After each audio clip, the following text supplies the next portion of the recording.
आज का आपका प्यारा टॉपिक है किरचॉफ के नियम। क्या? किरचॉफ के नियम। तो किरचॉफ का प्रथम नियम, किरचॉफ का प्रथम नियम, किरचॉफ के प्रथम नियम को कहते हैं धारा का नियम। किसका नियम? धाराओं का योग नियम। किरचॉफ का प्रथम नियम, हेडिंग डालेंगे किरचॉफ का प्रथम नियम। देखेंगे किरचॉफ के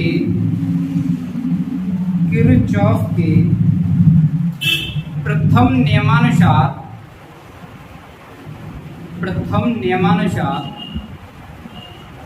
किसी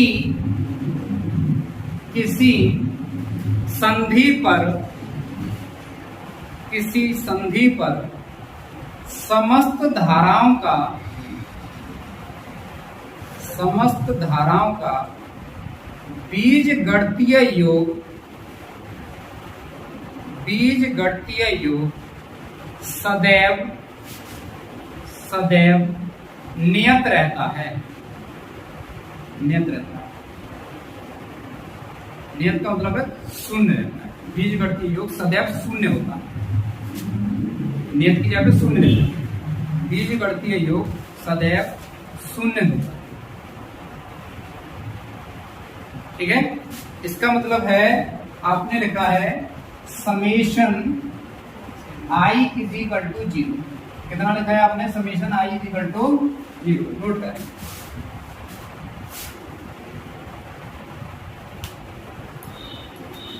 इसी टॉपिक से आपसे पूछा जाता है कि जो आपकी धाराएं होती हैं वो धाराएं यानी कि धाराओं का बीजगणितीय योग शून्य होता है। तो इससे निकल के आता था कि किसी भी संधि पर, संधि का मतलब क्या होता है? तो आपने संधि पढ़ा होगा, हिंदी में भी पढ़ा होगा।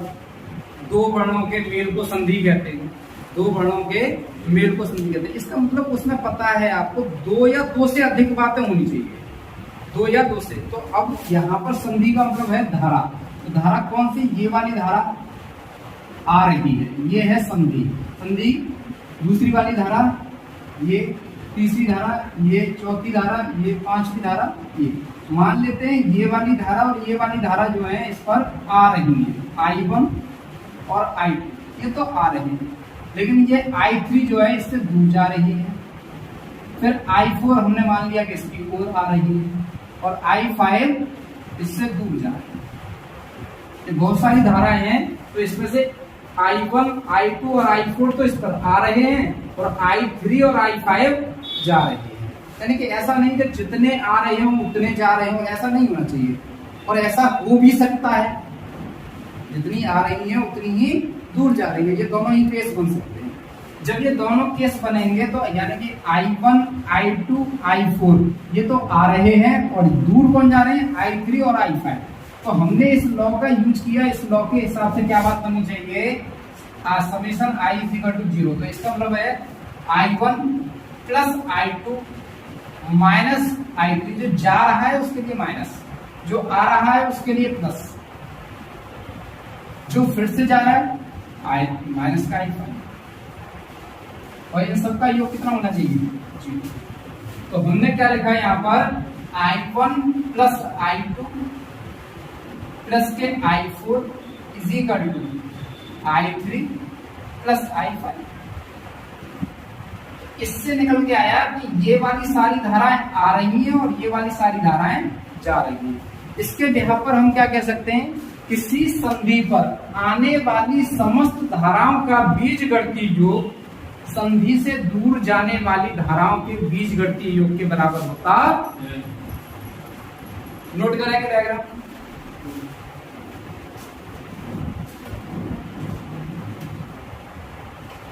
नेक्स्ट, अब क्या है इधर? ये दोबारा इसमें क्या लिखा आपने?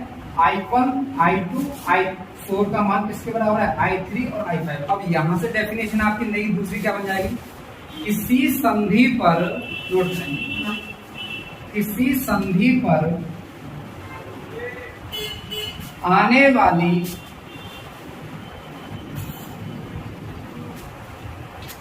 आने वाली, क्या नोट कर लिया था, आने वाली धाराओं का बीजगणितीय योग, आने वाली धाराओं का बीजगणितीय योग संधि से दूर जाने वाली धाराओं के, संधि से दूर जाने वाली धाराओं के बीजगणितीय योग के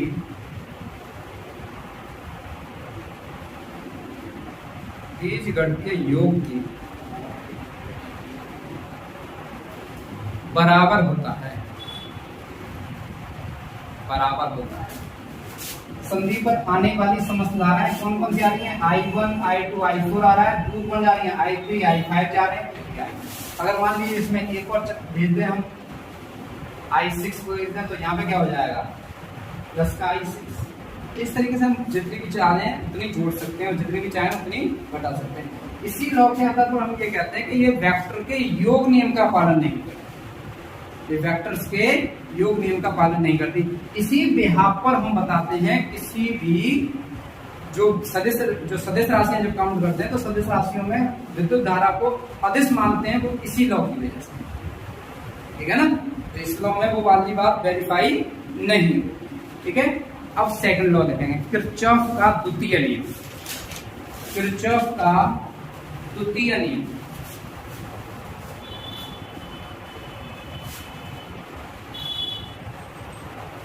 किरचॉफ का द्वितीय नियम,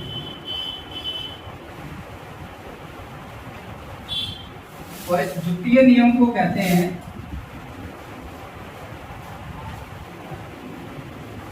इस द्वितीय नियम को कहते हैं बंद परिपथ का नियम, बंद परिपथ का नियम।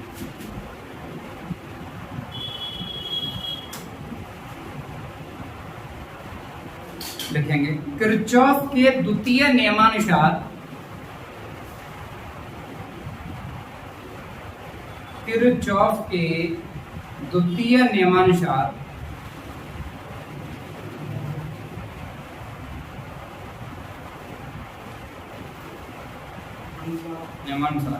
किसी बंद वैद्युत परिपथ में, किसी बंद वैद्युत परिपथ में, बंद का मतलब होता है क्लोज सर्किट, कैसा, क्लोज सर्किट। किसी बंद वैद्युत परिपथ में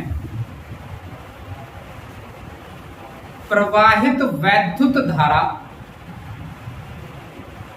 प्रवाहित वैद्युत धारा तथा वैद्युत प्रतिरोध, वैद्युत प्रतिरोध के गुणनफल का बीजगणितीय योग, के गुणनफल का बीजगणितीय योग, बीजगणितीय योग का मतलब होता है एल्जेब्रिक मल्टीप्लिकेशन।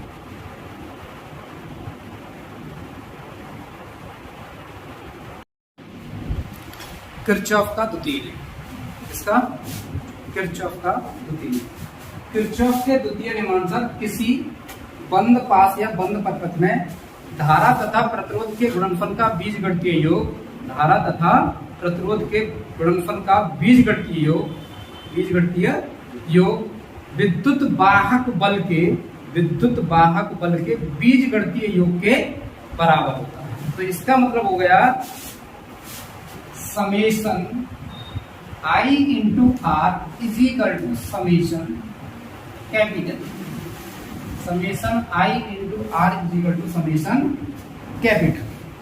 कोई दिक्कत है, ठीक है। चलिए अब इस वाली बात को प्रूफ करेंगे, इस वाली बात को प्रूफ करेंगे, ठीक है। तो एक डायग्राम बना लेते हैं। ये हमारे पास में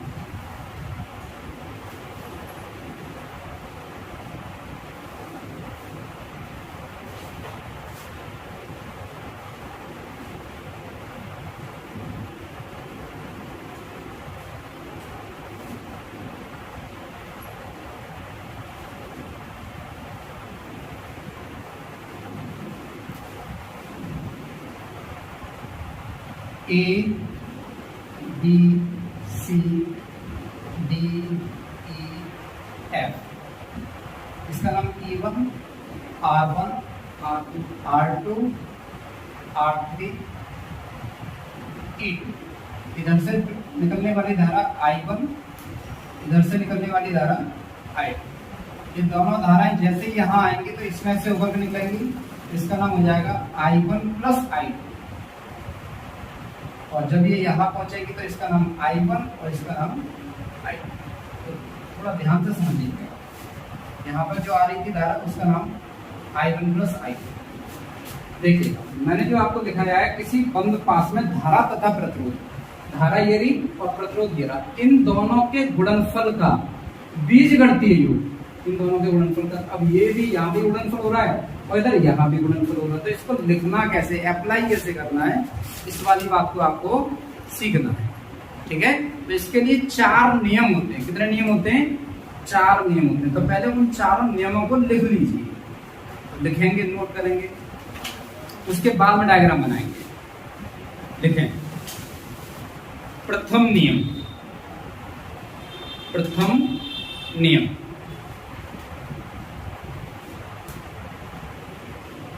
किसी बंद पास में, बंद पास का मतलब होता है क्लोज सर्किट, बंद पास यहाँ पे A B E F A में, किसी बंद पास में धारा की दिशा, धारा की दिशा तथा पास में चलने की दिशा, पास में चलने की दिशा यदि समान दिशा में है तो, यदि समान दिशा में है तो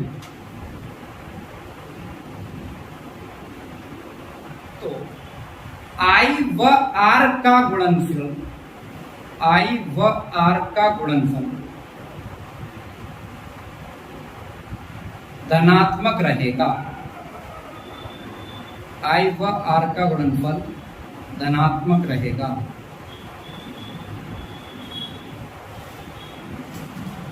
नंबर 2, यदि पास में चलने की दिशा, पास में चलने की दिशा, पास का मतलब है बंद पास में चलने की दिशा और धारा की दिशा, और धारा की दिशा यदि विपरीत दिशा में है, यदि विपरीत दिशा में है तो I और R का गुणनफल, I और R का गुणनफल, I का मतलब है वैद्युत धारा, R का मतलब है वैद्युत प्रतिरोध का गुणनफल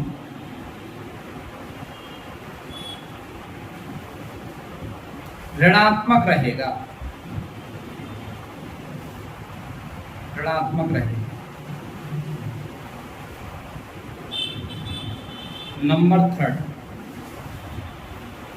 यदि पास में चलने पर, यदि बंद पास में चलने पर, यदि बंद पास में चलने पर सेल की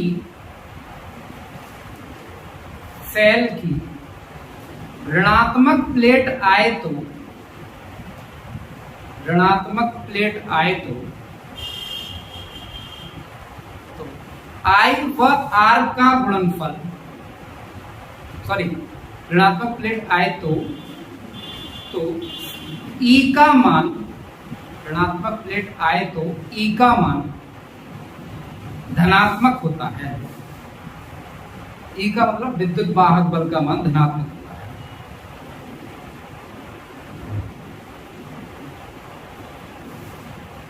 इसी प्रकार नंबर 4, इसी प्रकार नंबर 4, यदि पास में,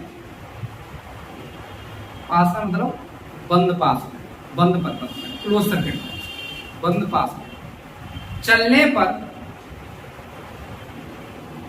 पर सेल सेल की धनात्मक प्लेट आए तो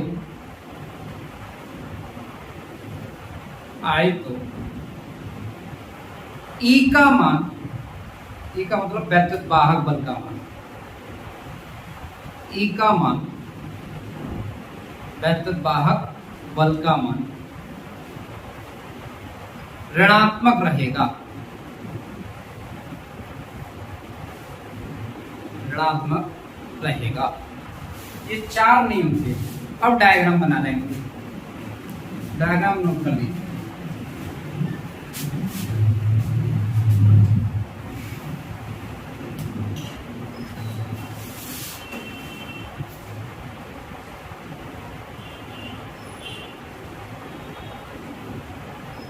बंद पास या बद्ध पास भी लिख सकते हैं, बंद पास या बद्ध पास, बंद पास A D E F A में, A B E F A में, तो जहां से हमने चलना शुरू किया हम वहीं पर आ जाते हैं, A B E F A में।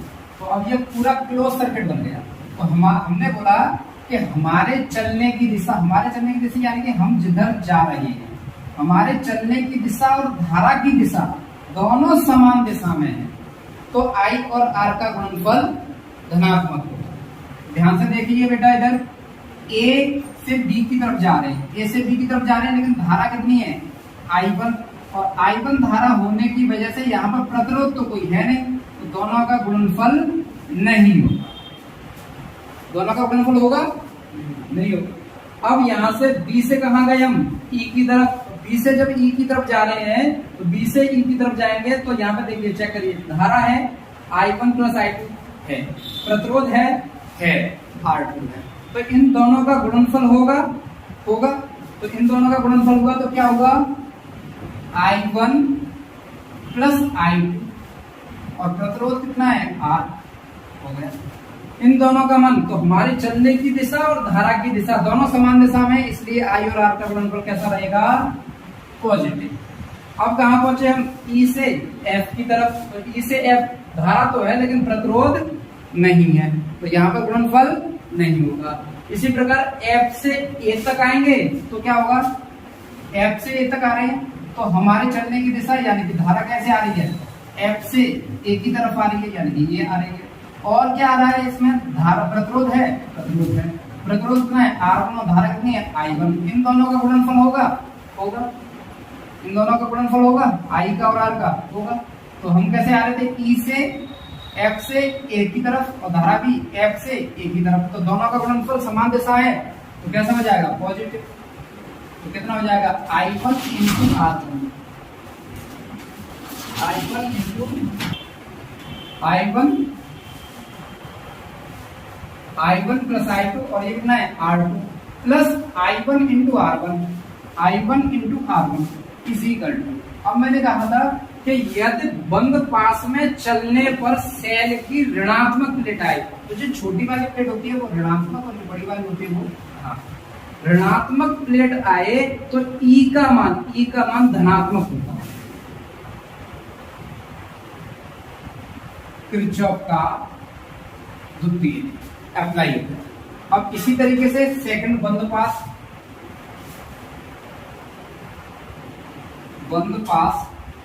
B C D E B में, आप इसमें ऐसे भी जा सकते हैं, ऐसे करके भी जा सकते हैं, लेकिन उसमें इसकी बात जो होती है फिर वो नेगेटिव नहीं होती। तो नेगेटिव कैसे दिखाना है तो वो भी बताना है आपको, ये नेगेटिव हो जाएगा, ये पॉजिटिव हो जाएगा। कैसे हमने क्लोज किया, उल्टा किया, B से C गए, B से C गए, धारा है, हम जिधर जा रहे हैं धारा अपोजिट डायरेक्शन में जा रही है, तो अपोजिट में होगी तो इसका मतलब नेगेटिव के साथ आएगी।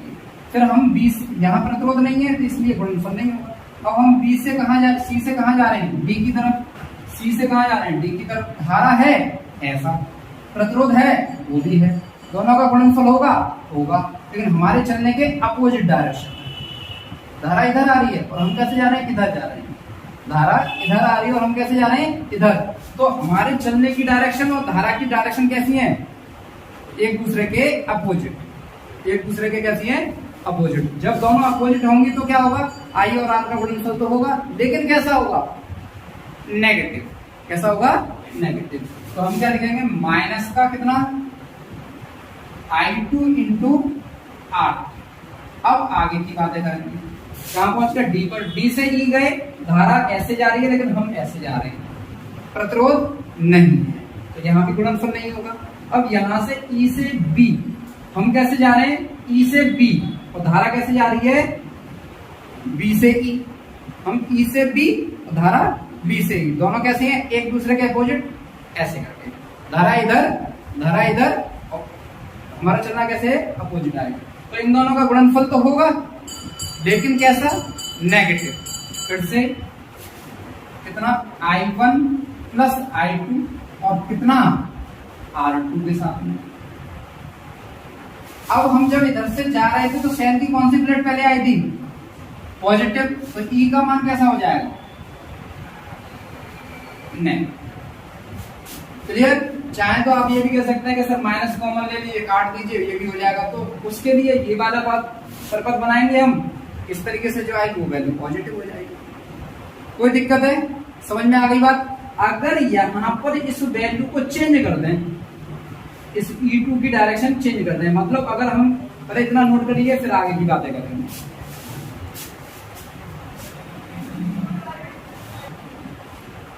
क्लियर। अब हमने क्या कर दिया बेटा, इसमें चेंज कर दिया। क्या कर दिया, यहाँ पर रेजिस्टेंस एक और जोड़ दिया, इसका नाम R4 लिख देते हैं हम, और ये रेजिस्टेंस एक और जोड़ दिया, इसका नाम R5। और हमने यहाँ जो चेंज कर दिया, E2 की वैल्यू इधर वाली वैल्यू को माइनस का और इधर वाली को प्लस का कर दिया। तो क्या होगा सर, अब इसकी कैलकुलेशन हमें करनी है। तो इसको समझने के लिए क्या करना है, वही लॉ यही काम करेगा, सिर्फ अप्लाई करना तरीके से। क्या, ए से बी चल रहे हैं सब, कौन सा बंद पास, ए बी ई एफ, ए में बंद पास कौन सा, ए बी ई एफ। ए से बी गए, आ गए, धारा कितनी है, ये प्रतिरोध कितना है, R2। दोनों का गुणनफल, हमारे चलने की डायरेक्शन और धारा की दिशा समान दिशा में है। अब यहाँ पर जो होगा बेटा, वो क्या होगा, करंट। अब ये जो करंट है वो इधर आएगा, लेकिन ये वाला जो यहाँ से जो इसकी डायरेक्शन है वो I2 ऐसे करके, तो यहाँ पर जो करंट जाएगा, तो हमने मान लिया कि I1 ग्रेटर देन I2।